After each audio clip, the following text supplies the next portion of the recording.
नमस्ते, जय श्री कृष्ण, जय श्री राधे। YouTube के सभी दर्शकों को बहुत बहुत शुभकामनाएं। कोरोना महामारी के इस दूसरी लहर में सभी बहुत व्यथित हैं, परेशान हैं। आपकी परेशानी कम से कम हो जाए, ऐसी सोच रखते हुए हम आपको शुभकामनाएं देते हैं। और इस महामारी में हमारा मास्क सबसे बड़ा हथियार है, 2 गज की दूरी, और इस समय सामाजिक रीति रिवाज को न निभाते हुए ये सबसे बड़ी सुरक्षा।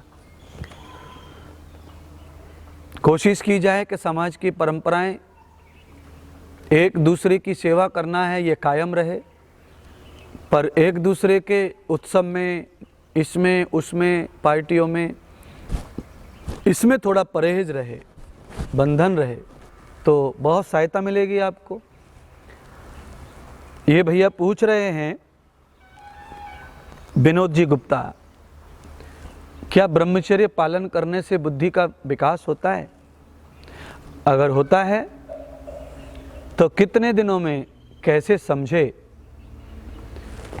विनोद जी, ब्रह्मचर्य जीवन का सबसे बड़ा सुख है, ब्रह्मचर्य जीवन का सबसे बड़ा सौंदर्य है, ब्रह्मचर्य जीवन का सबसे बड़ा साधन है, ब्रह्मचर्य जीवन की सबसे बड़ी पूंजी है, ब्रह्मचर्य आयु है, ब्रह्मचर्य प्राण है, ब्रह्मचर्य ओज है, ब्रह्मचर्य तेज है, ब्रह्मचर्य ज्ञान है, विवेक है, बुद्धि है।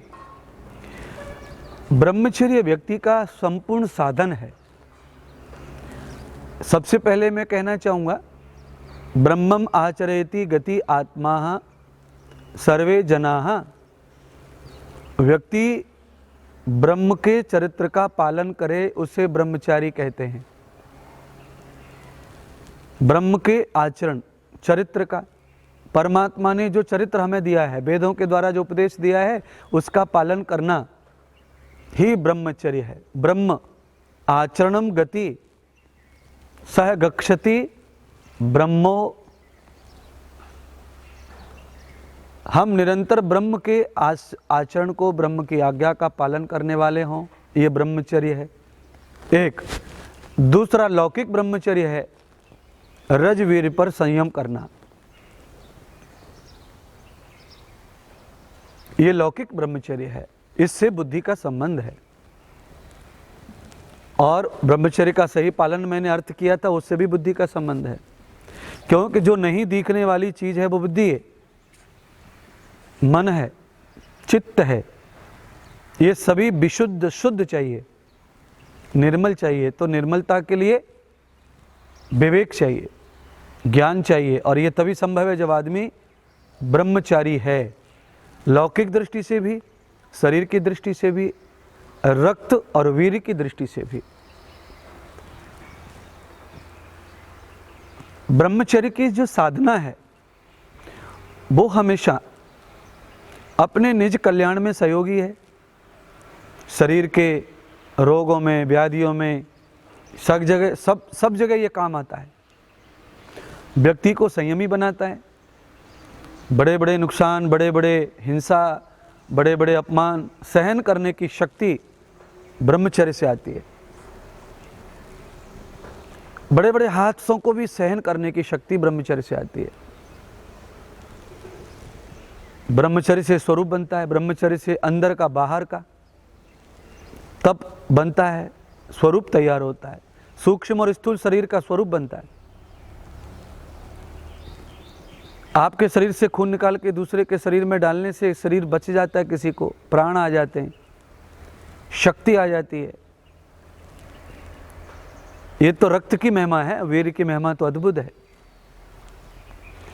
इसीलिए ब्रह्मचर्य से बुद्धि तीव्र होती है, कोई शक नहीं है, क्योंकि बुद्धि तीव्र होने का समय पहली अवस्था है। 5 वर्ष से लेकर 25 वर्ष तक हर स्त्री पुरुष ब्रह्मचारी रहने की पराकाष्ठा में होते हैं, लाइन में होते हैं। कुछ लोग रह पाते हैं, कुछ लोग नहीं रह पाते हैं, पर उसे हम ब्रह्मचारी काल मानकर ही उन्नति का मार्ग मानते हैं, स्टेप अपनी हम बेस को मजबूत करते हैं, शिक्षा करते हैं, पढ़ाई करते हैं, विद्या लेते हैं, तप लेते हैं, संयम करते हैं, जो भी सीखते हैं वो सब सीख लेते हैं। और इसी काल में सब चीज़ें आ जाती हैं, क्योंकि स्वाभाविक रूप से व्यक्ति इस अवस्था में पहली उम्र में ब्रह्मचारी रहता है, इसलिए लोगों को विद्या ज्ञान आ जाता है। और कुछ लोग मति भंग हो जाते हैं तो उनकी मति खराब भी हो जाती है, अधर्मी हो जाते हैं, अन्यायी हो जाते हैं, माता पिता के, गुरुजनों के, टीचरों के, खुद के दुश्मन हो जाते हैं और गलत मार्ग पर जा कर के अपना ब्रह्म का आचरण, ब्रह्म उपदेश और खुद का भी चरित्र गिरा लेते हैं। और कोई इसको पार कर ले, उसके बाद गृहस्थ में जाकर भी अगर कोई तप कर ले, जप कर ले, संतान उत्पत्ति के अलावा अगर हम अपने शरीर का इस तरह प्रयोग नहीं करते विलासता के लिए, तो फिर आप उस समय भी आप स्वस्थ व्यक्ति, अच्छी औलाद के माता पिता बनने का अधिकार आपको होता है। ब्रह्मचर्य का ये दूसरा लाभ है। तीसरा लाभ यह है कि नेत्र, शरीर का स्वास्थ्य सुंदर होना और पूर्णतः बुद्धि इससे तीव्र हो जाती है, विवेकशील व्यक्ति हो जाता है इससे, विशेष बुद्धि, स्मृति इससे तैयार होती है। स्मृति माने न भूलने की बीमारी, कभी आदमी भूलता नहीं है ब्रह्मचारी, हमेशा स्मृति उसकी तेज रहती है। ये अनुभव मेरा है और प्रैक्टिकल बहुत सारे शास्त्र दर्शन उपनिषदों में ये बातें लिखी हैं, फिलोसफी ऋषियों ने अपनी बात कही है। कैसे समझे, कितने समय में समझेगा, तो ये सारी चीज़ें एक टारगेट तैयार करो। आपकी उम्र क्या है, आप गृहस्थी हैं क्या विवाहित हैं, वो मुझे समझना चाहिए। तो फिर मैं आपको पर्सनल समय दूंगा और पर्सनल ज्ञान दूंगा। फिर आपको मैं टाइम भी बताऊंगा कि इतने टाइम में आप ये समझ सकते हैं कि ब्रह्मचारी रहने से आदमी को कितनी जल्दी लाभ प्राप्त होता है, शारीरिक, मानसिक, बौद्धिक। तो मेरे हिसाब से अगर कोई व्यक्ति 6 महीने भी, गृहस्थी व्यक्ति 6 महीने भी अगर अलग से तप कर ले, संयम कर ले, तो 6 महीने में रिजल्ट आ जाएगा ब्रह्मचर्य का। उसके स्वास्थ्य शुरू होगा, स्वास्थ्य से लेकर, बोलचाल से लेकर, उसके विवेक और बुद्धि और ज्ञान से, और उसके सोच और समझ से लेकर सब जगह पर परिवर्तन आ जाएगा 6 महीने के अंदर। आप इतने दिन में उस चीज़ को समझ सकते हैं अगर आप गृहस्थी हैं तो। और अगर आप अविवाहित हैं, ब्रह्मचारी हैं, विद्या काल में हैं, 16, 17, 18 साल में हैं, तो इसमें हार्मोन्स जब चेंज होते हैं तो उस समय बहुत कठिन होता है इस काल को, ब्रह्मचर्य को, संयम को रोकना। और उसी समय सब फेल हो जाते हैं, कन्या हो, चाहे कोई लड़का हो, चाहे कोई लड़की हो, अलग अलग प्रकार से अपने ब्रह्मचर्य को खंडित करते हैं, तपस्या को बिगाड़ते हैं। उससे वो रोगी होते हैं, बौद्धिक स्तर उनका कमज़ोर होता है, उनकी सोच, उनका चिंतन वो भी कमज़ोर होता है।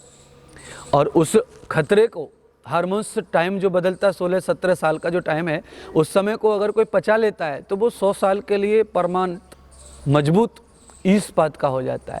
फिर उसको संयम, सहन करने की ताकत आ जाती है, पचाने की ताकत आ जाती है।